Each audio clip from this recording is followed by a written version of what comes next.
예, 인사하겠습니다. 안녕하십니까? 예, 복음 집회에 참석하셨던 분들 중에 오늘 주일 저희 예배까지 함께 참여하고 계신 것에 대해서 주님께 감사하고 주의 이름으로 환영을 드립니다. 구원 받았습니까? 라고 하는 질문이 반갑게 느껴지십니까? 아니면 당황스러운 질문이신가요?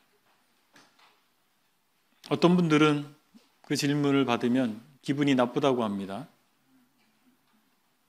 제가 아는 한 신학대학 교수님이 계신데 그분이 청년 시절에 다른 지역으로 이사를 가셨다고 합니다. 그래서 이제 출석할 교회를 선택을 해서 그 교회를 출석을 했는데 거기서 첫 질문이 구원 받으셨습니까? 이렇게 물어보더래요. 그래서 참 반가웠다고. 구원받았는지 물어보는 그 질문이 너무 반가웠다고. 그래서 그 교회에서 오랫동안 신앙생활을 했다고 하는 얘기를 들었습니다. 이 질문이 기쁘고 반가운 사람이 있고 당황스러운 사람이 있습니다. 또 어떤 분들은 기분 나쁘다고 여기고 있습니다. 그 이유는 그들이 구원에 대해서 또 그것을 확신할 수 있는지에 대해서 가지고 있는 견해의 차이 때문에 그렇습니다. 오늘은 요한일서 강의 12번째 시간인데 구원의 확신에 대해서 알아보는 시간 갖겠습니다. 오늘의 본문은 한 절입니다. 요한일서 5장 13절입니다. 제가 읽겠습니다. 내가 하나님의 아들의 이름을 믿는 너희에게 이것을 쓰는 것은 너희로 하여금 너희에게 영생이 있음을 알게 하려 함이라. 이 말씀 문자대로 보면 사도 요한이 믿는 사람들에게 그들이 영생을 얻었음을, 즉 구원받았음을 알게 하고자 하고 있습니다. 그럼 이 구절을 비롯하여 우리 구원에 대한 전반적인 성경의 가르침을 확인하고 과연 내가 구원받은 사실을 확신할 수 있는지를 이 시간 알아보면 좋겠습니다. 먼저 우리가 생각해 봐야 될 것은 예수 그리스도의 공로는 우리 구원의 근거다라고 하는 것입니다. 우리 구원의 근거는 우리 자신에게 있지 아니하고 예수 그리스도의 공로에 있습니다. 히브리서 9장 12절을 제가 읽겠습니다. 히브리서 9장 12절 염소와 송아지의 피로 아니하고 오직 자기 피로 영원한 속죄를 이루사 단번에 성소에 들어가셨느니라. 예수 그리스도께서는 자신의 목숨으로 우리의 죗값을 치르셨습니다. 이 땅의 장막에 들어가기 위해서 사람들은 짐승의 피가 필요했습니다. 그래서 양이나 염소나 송아지나 비둘기나 사람의 형편에 따라서 또 죄과에 따라서 그 짐승을 잡았어요. 그리고 짐승의 피를 가지고 하나님의 존전이라고 일컫는 여긴 성소라고 되어 있지만 정확하게 표현하면 지성소에 들어가게 됐습니다. 주님은 이 땅에 사람이 되어 오셔서 혈육이 있는 사람이 되어 오셔서 당신의 피를 뿌리심으로 말미암아서 당신의 생명을 내어주심으로 말미암아서 모든 사람들이 영원히 하나님이 계신 지성소에 들어갈 수 있는 새롭고 산 길을 여신 것입니다. 누구나 바로 그 예수 그리스도의 피를 의지하여 예수 그리스도의 피를 가지고 하나님의 존전 앞에 나아갈 수 있게 하셨던 것입니다. 바로 이 장막에서 지성소라고 하는 성막이죠. 지성소라고 하는 곳은 하나님이 임재하신 곳이에요. 그곳에는 어떤 죄인도 들어갈 수 없었습니다. 바로 죄의 문제가 해결된 사람만이 들어갈 수 있었어요. 바로 희생제물의 생명값이 지불된 그것을 상징하는 피를 가지고 들어갈 수 있었던 것입니다. 매번 많은 양들을 죽어야만 했고 염소를 죽어야 했고 소를 죽여야 했습니다. 그 사람이 죄인이 하나님 앞에 들어가기 위해서 그런데 주님께서 당신의 피를 뿌리심으로 말미암아서 영원한 속죄를 이루셨기 때문에 이제 예수 그리스도 안에 있는 사람에게는 예수 그리스도의 피를 의지하는 모든 사람들이 영원히 하나님 앞에 나아갈 수 있게 하신 것입니다. 오늘 아침에 저와 여러분들은 하나님 앞에 나와 있는 것입니다. 예배자로서 하나님 앞에 나올 수 있었습니다. 무엇을 의지해서요? 예수 그리스도의 피를 의지해서 가능하게 된 것입니다. 이것이 하나님의 은혜이죠. 또한 예수 그리스도께서는 십자가에 달려 죽으실 뿐만 아니라 사흘째 되는 날 부활하셨습니다. 그리스도의 부활하심으로 우리에게 영생을 보증하셨습니다. 로마서 4장 25절에 이렇게 말씀하고 있습니다. 예수는 우리가 범죄한 것 때문에 내줌이 되고 또한 우리를 의롭다 하시기 위하여 살아나셨느니라. 바울은 로마서 4장에서 아브라함의 예를 먼저 이야기합니다.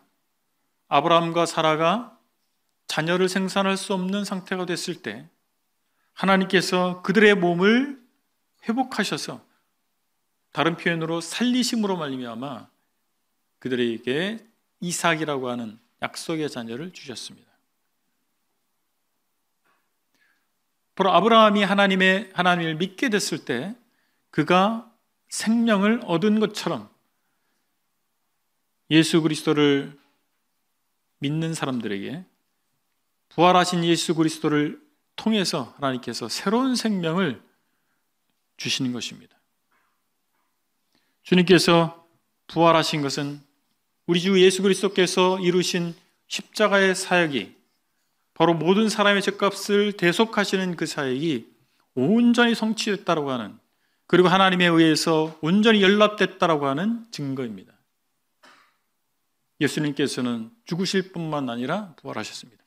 그것은 바로 우리를 위한 그분의 십자가의 사역이 온전하게 완성됐다라고 하는 것을 보여주는 사건입니다. 그래서 예수 그리스도를 의지하는 모든 사람들이 그 죄의 값이 치러질 뿐만 아니라 하나님 나라에서 살 수 있는 영원한 생명을 보증받았다라고 하는 이 사실을 우리 주님께서 보여주신 것입니다. 우리의 행위에 있지 않습니다. 많은 사람들이 자기가 뭔가 노력해서 의의를 이루고자 합니다. 하나님 앞에 뭔가 인정받고자 합니다. 그러나 어느 누구도 하나님 앞에 의롭다함을 인정받을 육체가 없습니다. 오직 우리는 예수 그리스도의 공로를 통해서 하나님 앞에 나아갈 수 있게 되고 의롭다함을 받을 수 있다는 사실을 성경은 보여주고 있는 것입니다. 우리의 구원의 근거는 어디에 있다고요? 예수 그리스도의 공로에 있는 것입니다. 그분께서 이 땅에 오셨고 십자가에 달려 죽으셨기 때문에, 그리고 부활하심으로 말미암아 그것이 온전히 하나님 앞에서 연락됐다라고 하는 사실을 증거해 주심으로 말미암아서 우리가 구원받을 수 있는 근거를 제공해 주신 것입니다. 두 번째는 오늘의 본문인데, 하나님 말씀으로 우리는 구원의 확신을 얻을 수 있다라고 하는 것입니다. 다시 한번 요한일서 5장 13절을 제가 읽어드리면, 내가 하나님의 아들의 이름을 믿는 너희에게 이것을 쓰는 것은 너희로 하여금 너희에게 영생이 있음을 알게 하려 함이라. 성경 곧 요한복음, 요한서신서를 비롯한 모든 성경이 기록된 이유는 어디에 있습니까? 예수 그리스도를 믿는 사람들에게 그들이 구원받았다는 사실을 알려주기 위해서 성경이 기록된 것입니다. 그것은 어떤 희망이거나 추측이거나 불확실한 어떤 것이 아닙니다. 너무나 명쾌한 것입니다. 하나님의 말씀이 문자적으로 명료하게 기록된 것처럼 구원에 대해서 하나님께서는 그 문자화된 성경으로 약속해 주신 것입니다. 그래서 우리가 구원받았다라고 하는 것은 어떤 가정이 아닙니다. 그럴 수 있지, 그럴 가능성, 어떤 가능성을 얘기하는 것이 아니라 명쾌한 사실로 성경은 알려주고 있는 것입니다.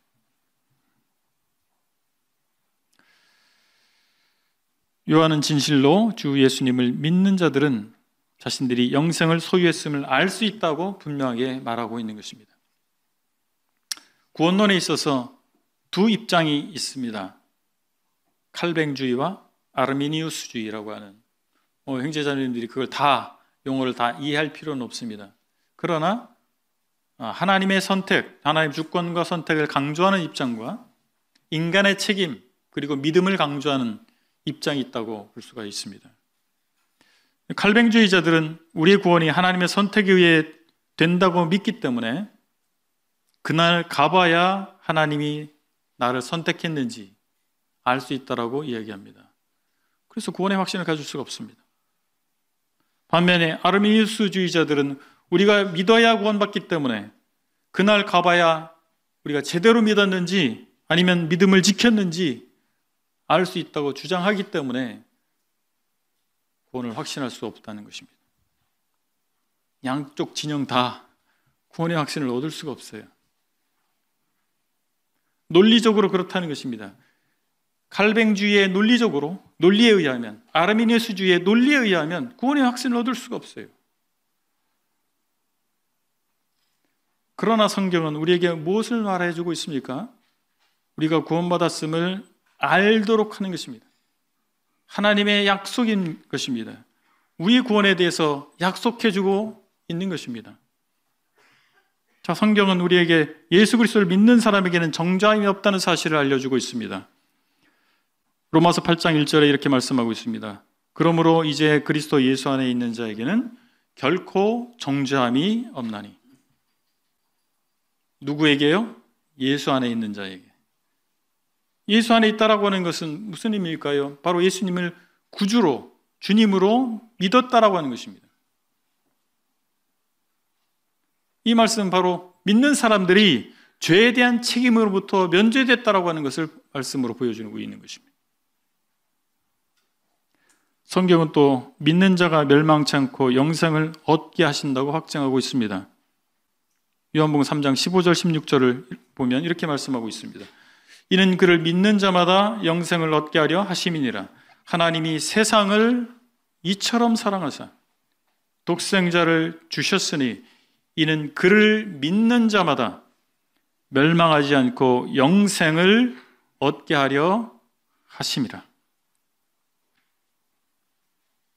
자, 여기서 우리가 주목할 단어가 있습니다. 세상이라는 단어, 그리고 믿는 자라고 하는 단어입니다. 주님께서는 세상을 위해서 오셨습니다. 세상을 위해서 자기의 목숨을 내어놓으셨습니다. 세상은 뭘 말합니까? 모든 사람이에요. 주님께서는 모든 사람 위해 오신 거예요. 모든 사람을 위해서 목숨을 내어놓으셨습니다. 그래서 주님의 구속사역은 대상이 모든 사람입니다. 그런데 영생 얻는 사람은 누구예요? 믿는 사람입니다. 주님은 모든 사람을 위해서 죽으셨지만, 모든 사람을 위해서 구속사역을 완성하셨지만 그것이 실현되는 것은 바로 믿는 사람에게 실현됩니다. 하나님의 사랑은 죄를 위해 죽으시도록 그리스도를 주신 것을 보여줍니다. 예수 그리스도의 죽으심은 그분을 믿는 자들에게 영생을 제공해 주는 것입니다. 바로 여기 영생을 얻게 하려 하심이라. 여기 원어 표현은 현재 시제입니다. 영생은 지금 얻어지는 거예요. 지금 얻을 수 있는 것입니다. 미래에 뭔가 그때 가면 뭔가 되겠지, 그렇게 되는 것이 아니라 지금 우리가 믿을 때 영생은 나의 것이 되는 것입니다. 두 번째로 믿는 사람은 새로운 피조물이라고 말씀해 주고 있습니다. 고린도후서 5장 17절에 이렇게 말씀하고 있습니다. 그런즉 누구든지 그리스도 안에 있으면 새로운 피조물이라. 이전 것은 지나갔으니 보라 새 것이 되었도다. 믿음 안에서 우리는 새로운 피조물이 됩니다. 여러분 새 사람이 되셨습니까? 네, 우리가 믿을 때 새로운 피조물이 되는 거예요. 바로 예수 그리스도의 죽음을 힘입어서 죄가 해결된 사람이 되는 것입니다.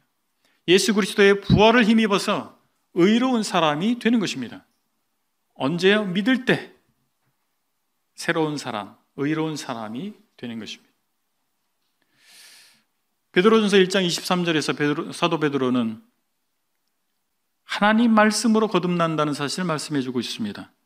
너희가 거듭난 것은 썩어질 씨로 된 것이 아니요 썩지 아니할 씨로 된 것이니 살아있고 항상 있는 하나님의 말씀으로 되었느니라. 무엇으로 거듭나는 거예요? 말씀으로 거듭나는 겁니다.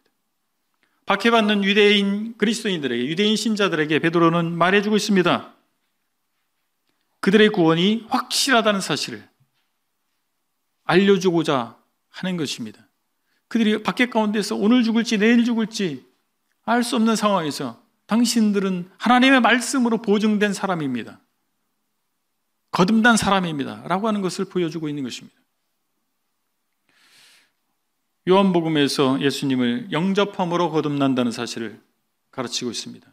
요한복음 1장 12절 13절에서 그리스도가 구세주이심을 믿는 사람들은 하나님의 자녀가 됩니다. 모든 사람들은 마귀에게서 났고 마귀의 자녀로 이 땅에 태어납니다. 근데 예수님을 믿을 때 하나님의 자녀가 됩니다. 마귀의 자녀였다가 하나님의 자녀로 새로운 출생이죠. 그들은 거듭남을 통해서 하나님의 가족이 된 것입니다. 바울은 갈라디아의 그리스도인들에게 믿음으로 하나님의 아들이 된다는 사실을 증거해 주고 있습니다. 믿음이 오기 전에 율법 아래 레인바되었던 이런 사람들에게 예수 그리스도를 향한 믿음을 통해서 그들은 하나님의 자녀가, 하나님의 아들이 될 수 있다. 율법의 행위로 말미암는 것이 아니라 믿음으로 되는 것이다 라고 하는 것을 강조해 주었습니다. 주님께서는 요한복음 10장 28절에서 내가 그들에게 영생을 주노니 영원히 멸망하지 아니할 것이요 그들을 내 손에서 빼앗을 자가 없느니라 라고 보증해 주셨습니다. 우리의 구원이 영원하다는 사실을, 우리의 구원이 안전하다는 사실을 보증해 주셨습니다. 자, 이와 같은 말씀을 정리하면 어떻습니까? 성경 우리가 말씀으로, 믿음으로, 예수 그리스도를 영접함으로 새로운 피조물 하나님의 아들이 된다는 사실을 말씀해 주고 있는 것입니다. 즉 새로 태어난다는 사실을 말씀해 주고 있습니다. 그것을 거듭남, 한자말로 중생이라고 말합니다. 뿐만 아니라 우리의 구원은 하나님의 장중에 있기 때문에, 하나님의 약속에 있기 때문에, 하나님의 보증에 있기 때문에 결코 취소되지 않는다는 사실을 말씀해 주고 있는 것입니다. 성경은 결코 칼뱅주의자들의 주장처럼 먼저 거듭나고 회개하고 믿는다고 말씀하고 있지 않습니다. 칼뱅주의의 논리는 왜 그렇습니까? 전적 타락에 대해서 인간은 죽어 있기 때문에, 영적으로 죽어 있기 때문에 회개할 수 있는 반응할 수 없고 믿을 수 있는 반응조차 할 수 없다라고. 그래서 거듭나야, 하나님 일단 살려놔야 회개도 할 수 있고 믿을 수 있다. 이게 칼뱅주의의 논리입니다. 근데 방금 제가 몇 가지 말씀 살펴봤지 않습니까? 어떻게 거듭나는 거예요? 하나님 말씀으로, 우리 예수 그리스도를 믿음으로 거듭나는 것입니다. 성경은 분명히 말씀해 주고 있습니다. 그리고 아르미니우스주의자들이 주장처럼 믿음의 상태에 따라서 구원이 취소될 수 있는 것이 아니라 하나님의 능력의 손으로 붙들고 계시기 때문에 구원이 보증되는 것입니다. 겨자씨 하나 할 만한 믿음만 있어도 우리 구원받는 이유가 여기에 있습니다. 우리 엄청난 믿음이 있어야 산을 옮길 수 있다고 생각하지 않습니까? 근데 주님께서는 겨자씨 하나 할 만한 믿음을 얘기하는 것입니다. 하나님의 약속이 중요하잖아요. 우리 믿음의 강도가 중요합니까? 하나님의 약속이 중요합니까? 그래서 저도 공부를 오래 하고 있잖아요. 근데 사람이 고안해낸 어떤 주의나 사상은요, 반드시 한계가 있습니다. 우리가 어디에 초점을 맞춰야 되겠습니까? 사람의 논리가 아닙니다. 하나님의 말씀입니다. 하나님의 말씀이 무엇을 말씀해 주고 있느냐라고 하는 것입니다. 우리의 구원에 대해서 하나님께서 뭐라고 말씀해 주셨느냐, 뭐라고 약속해 주셨냐라고 하는 것입니다. 이상에서 말씀을 살펴보면 우리 이 말씀을 근거로 해서 내가 구원받았습니다. 저는 천국 갈 수 있습니다. 저는 하나님의 자녀입니다. 라고 말할 수 있지 않겠습니까? 여러분 어떠세요? 말할 수 있습니까? 구원받았습니까? 라고 하는 질문을 받을 때 반갑게 그렇습니다. 구원받았습니다. 어떻게 당신은 그런 질문을 할 수가 있죠? 그런 위대한 질문을 할 수가 있죠? 그 반가운 질문을 할 수가 있죠? 우리 그렇게 말할 수 있지 않습니까? 기분 나쁜 일이에요? 구원받았습니까? 이렇게 물어볼 수 있는 사람이 있다니 얼마나 반가운 일이에요. 당황스럽습니까? 난 구원받았는지 헷갈리고 있는데 오늘은 구원받은 것 같다가 내일 가니까 아니고, 그러면 당황스러운 질문이죠. 자기 헷갈리고 있거든요. 근데 너무나 중요한, 인생의 중요한 문제인데 나는 아직 헷갈리고 있는데 그 질문을 받으니까 당황스럽죠. 마지막으로 우리 주 안에 거할 때 구원의 기쁨을 누리는 삶을 살 수 있습니다. 시편 51편 12절에 다윗이 이렇게 고백합니다. 주의 구원의 즐거움을 내게 회복시켜 주시고 자원하는 심령을 주사 나를 붙드소서. 시편 51편은 다윗이 범죄한 이후에 하나님의 선지자의 직언을 듣고 뉘우치는 가운데서 쓴 것이 시편 51편입니다. 다윗이 범죄 가운데 있으면서 하나님 있는 기쁨이 다 잃어버렸습니다. 시리에 빠져 있음을 고백하고 있습니다. 다윗은 이전에 하나님으로부터 많은 구원을 체험하게 됐습니다. 우리가 말하는 구원과 좀 다른 성격입니다. 그의 현실적인 괴로움, 위급한 어떤 상황, 그 가운데서 하나님의 건짐을, 하나님의 구원하심을 받고 그 기쁨을 체험했었어요. 그런데 바로 이 순간에는 그 모든 기쁨이 사라진 거예요. 그래서 그 기쁨을, 구원의 기쁨을 회복시켜달라고 하나님 앞에 구하고 있습니다. 우리도 구원을 잃어버릴 수는 없지만 구원의 기쁨을 잃어버릴 때가 있습니다. 요한은 그의 복음서에서 믿는 자들의 기쁨은 그리스도의 계명을 지키는 데 있다라고 알려주고 있습니다. 요한복음 15장 10절과 11절에 이렇게 말씀하고 있습니다. 내가 아버지의 계명을 지켜 그의 사랑 안에 거하는 것 같이 너희도 내 계명을 지키면 내 사랑 안에 거하리라. 내가 이것을 너희에게 이름은 내 기쁨이 너희 안에 있어 너희 기쁨을 충만하게 하려 함이라.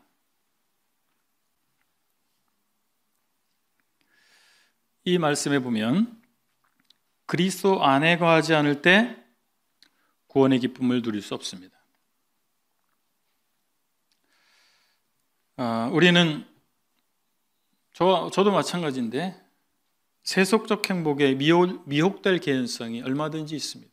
우리는 그것을 인정해야 됩니다.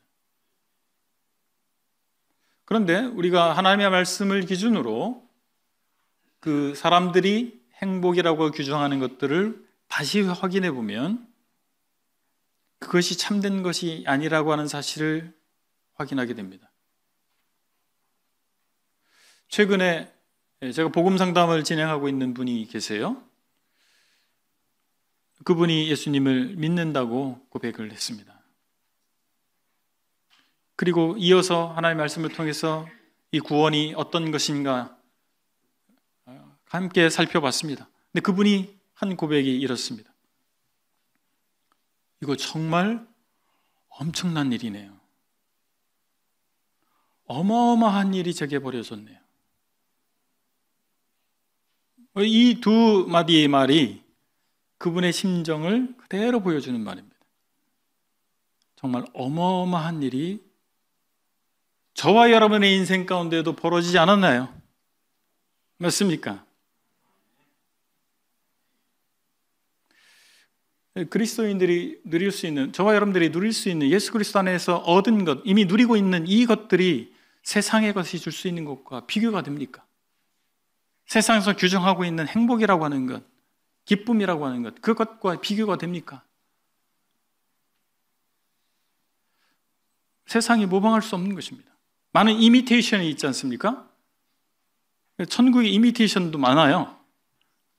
결코 모방할 수 없는, 바로 짝퉁인 걸 알아볼 수밖에 없는 것들입니다. 우리 성경을 제대로 알게 되면, 성경의 안목을 통해서 제대로 보게 되면 너무나 명백한 짝퉁이에요. 그럼에도 불구하고 우리가 하나님의 말씀으로부터 떠나게 됐을 때 하나님의 말씀이라고 하는 앵글을 놓치고 일반 사람들이 가지고 있는, 불신 세상이 가지고 있는 앵글을 통해서 보게 될 때 내가 너무 초라한 겁니다. 내가 하나님 앞에 얻은 것들이 잘 보이지 않아요. 오히려 내 주변에 불신자들이 누리고 있는 것들이 더 좋아 보이는 거예요. 그래서 그렇게 따라가는 겁니다. 많은 사람들이 예수 그리스도를 믿을 때 그것이 아무것도 아니었구나. 내가 예수님 만나기 전에 그렇게 추구했던 것, 그렇게 얻고 싶어 했던 것들이 정말 아무것도 아니구나 라는 사실을 발견하게 됩니다. 그런데 안타까운 것은 그렇게 믿었음에도 불구하고 세월이 가면서 우리가 세상에 속해 살아가면서 그것을 잊어버려요. 그 고백을 잊어버립니다. 그때 발견한 것을 잊어버려요. 개가 토하였던 곳에 돌아가듯이 정말 맛있는 음식이 있음에도 불구하고 토한 것을 핥고 있는 개처럼 우리가 혹시 그런 지경에 있지 않을지 생각해 봐야 됩니다. 그래서 우리에게는 하나님의 말씀이 필요합니다. 우리 계속해서 하나님의 말씀으로 우리 자신을 비춰봐야 될 것이고 우리 주변의 세상을 다시 한번 봐야 됩니다. 다시 확인해 봐야 됩니다. 정말 그런지, 정말 그것이 정말 나의 삶을 만족시켜 줄 것인지, 그것이 정말 우리의 삶을 안전보장해 줄 것인지. 우리 말로는 매우 영적인 말들을 얼마든지 할 수가 있습니다. 이것은 다른 사람의 얘기 아니라 저의 고백이에요. 제가 예수 믿은 지 30년이 좀 넘었더라고요. 그리고 저는 목회를 한 지도 좀 됐어요. 그래서 제 주변에 아는 사람들, 친한 사람들은 다 예수님 믿는 사람들이에요. 그래서 저에게는요, 예수님 믿는 믿음에 대해서 말하고 교회 생활에 대해서 말하고 이것은 너무나 자연스러운 거예요. 여러분이 속해 있는 집단의 용어들이 있습니다. 주로 사용하는 용어들이 있어요. 직업에 따라서 목수분들은 그 목수들이 쓰는 용어가 익숙해요. 자동차 고치는 사람들은 거기서 사용되는 용어가 익숙해질 겁니다. 그래서 그걸 사용하는데 전혀 불편함이 없어요. 그것이 의사소통의 방법입니다. 그런데 마치 그런 것처럼 여러분들이 그리스도 안에 오래 있다 보니까 그런 단어를 사용하고 그런 표현을 하는 것이 그냥 익숙해져서 심령의 정말 깊은 곳에서 우러나오는 고백이 아니라 그냥 익숙해져서 하는 표현이 되고 있지 않습니까? 아니면 정말 예수 그리스도 안에 있는 것이 너무나 고귀하고 너무나 감동되기 때문에 하나님께서 이 천국을 주신 것이 나에게 너무나 값진 것이기 때문에 속에서부터 그런 고백이 나오고 있습니다. 제 자신이 그렇기 때문에, 그런 경험을 하고 있기 때문에 삼가 이런 말씀을 드려봅니다. 형제자매들 그렇지 않으실 거라고 생각합니다. 그러나 저는 저 자신을 보니까 그런 경우가 얼마나 많은지 모릅니다. 그래서 다시 십자가로 돌아가고 제가 처음 예수님을 만났을 때로 돌아가서 그때 내가 고백한, 제가 최근에 복음을 전했던 그 사람이 고백한 것처럼 이거 정말 엄청난 일이네요. 제 인생 가운데 어찌 이런 일이 벌어졌을까요? 제가 아무것도 한 것이 없는데 하나님께서 이 엄청난 것을 주셨네요. 그래서 제가 이렇게 얘기했어요. 그래서 세상에 주는 것을 바라보지 않게 됩니다. 고난인 줄 알면서 그 길을 가게 됩니다. 불편한 줄 알면서도 그 자리에 앉게 됩니다. 제가 그 말을 해줬어요. 제 마음 가운데 그것을 소원하면서 제가 그분에게 그 말을 해줬습니다. 우리가 그리스도 안에 있을 때 그분의 말씀에 순종하는 것이 복음적입니다. 우리 복음적이라는 말을 하잖아요. 무엇이 복음적입니까? 우리 그리스도 안에 있는 것입니다. 그리고 예수 그리스도의 말씀에 순종하는 것입니다. 그것이 복음적입니다. 복음을 그냥 이해해서 말하는 것이 아니라 우리가 정말 그 안에 있을 때, 그분의 말씀에 순종하고 있을 때 우린 복음적이 되고 우리의 삶이 복음적인 삶이 될 것입니다. 복음에 합당한 삶은 어떤 것입니까? 예수 그리스도를 따르는 삶입니다. 그리고 그것이 주님께서 우리에게 주신 구원의 기쁨을 누리는 비결입니다. 우리가 신앙생활 하는 가운데서 매너리즘에 빠지는 이유가 무엇입니까? 신앙생활이 기쁘지 않아요. 교회 오는 것이 기쁘지 않아요. 교회 가는 것을 고민을 해야 됩니다. 왜 그럴까요? 기쁘지 않으니까. 기쁨이 없어요. 그래서 왜 기쁨이 없을까요? 우리가 그리스도 안에 거하지 않기 때문입니다. 우리의 주님의 말씀에 순종하지 않기 때문입니다. 그렇지 않습니까? 주님께서 분명히 말씀해 주셨어요. 우리가 그리스도 안에 거하면, 주님의 계명을 따르고 지키면 주님의 기쁨을 주시겠다고, 충만케 하시겠다고 약속해 주셨습니다. 교훈을 정리하겠습니다. 우리는 이 교리적인 누룩으로 인해서 어려워질 수 있습니다. 우리의 머리를 상하게 하는 요소를 조심해야 됩니다. 바울은 구원의 투구를 쓸 것을 권고했습니다. 구원에 대한 잘못된 가르침에 사로잡히게 되면 우리의 머리에 문제가 생기는 것과 같은 결과가 초래됩니다. 오래전에 저희 아버지께서 큰 수술을 하셨어요. 그래서 병원에 입원하셨는데 제가 간병을 했습니다. 근데 6인실 병실이었는데 저희 아버지 침대 맞은편 침대에 젊은 분이 교통사고를 당해서 수술 후에 거기 계셨어요. 머리를 다치셨더라고요. 근데 의사가 회진을 하고 그럴 때 수술하고 이분이 깨어났을 때 와서 가족들하고 이분에게 얘기를 하더라고요. 수술은 잘 됐습니다. 그러나 머리를 다치셨기 때문에 어떤 변화가 일어날 수 있습니다. 성격이 바뀌기도 하고 그런 변화가 일어납니다. 평상시와 다치기 전과 전혀 다른 사람이 될 수도 있습니다. 그런 얘기를 하는 걸 제가 들었습니다. 근데 하루가 지나고 이틀이 지나면서 이분이 정말 의사의 말대로 바뀌기 시작하는 거예요. 굉장히 까칠해지고 그리고 막 자기를 헌신적으로 간호하는 자기 아내를 막 구박하고, 근데 그분이 화장실 갔을 때 그 간호하던 아내 된 분이 저한테 설명을 하시는 거예요. 저희 남편이 정말 천사 같은 남편이었습니다. 저런 사람이 아니에요. 오해하지 마세요. 저분이 다쳐서 저렇게 바뀌었습니다. 우리의 머리가 문제가 생기면 우리 삶이 송두리째 문제가 생기는 것입니다. 우리 구원에 대한 성경적 가르침에서 우리가 벗어나게 되면 우리 심각한 문제에 직면하게 되는 것입니다. 그래서 우리는 구원에 대한 성경 약속을 잘 확인할 필요가 있고 그 약속의 말씀을 붙잡아야 됩니다. 그리고 그리스도 안에 거함으로 말미암아 예수님의 말씀을 따름으로 말미암아서, 다른 말로 복음에 합당하게 생활함으로 말미암아서 복된 삶을 누리게 되는 것입니다. 우리가 마땅히 복된 삶을 누려야 됩니다. 아무리 금덩어리 가지고 있으면 뭐예요?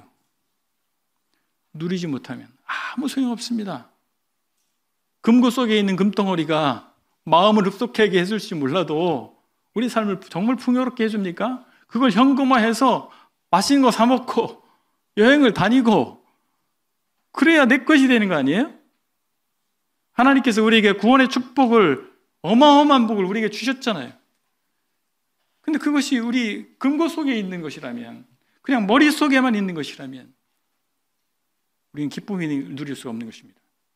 그 축복이 정말 내 것이 되지 않는 것입니다. 그냥 이 땅에서는 죽어라 고생하고 그 나라 가서 천국 가서 복 받는 걸로, 영생은 이미 우리가 믿을 때 시작된 것입니다. 다음날 우리가 누릴 수 있느냐 그러지 못하냐는 우리 책임이잖아요. 이미 주님께서 주셨지 않습니까?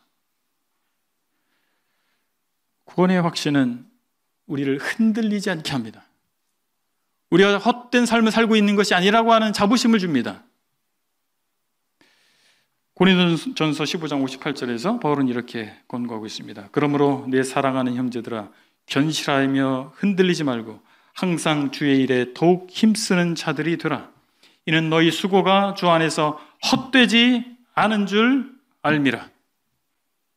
우리가 예수 그리스도 안에 있는 삶은, 우리의 수고는 결코 헛되지 않다라고 주님이 말씀해 주시고 있는 것입니다.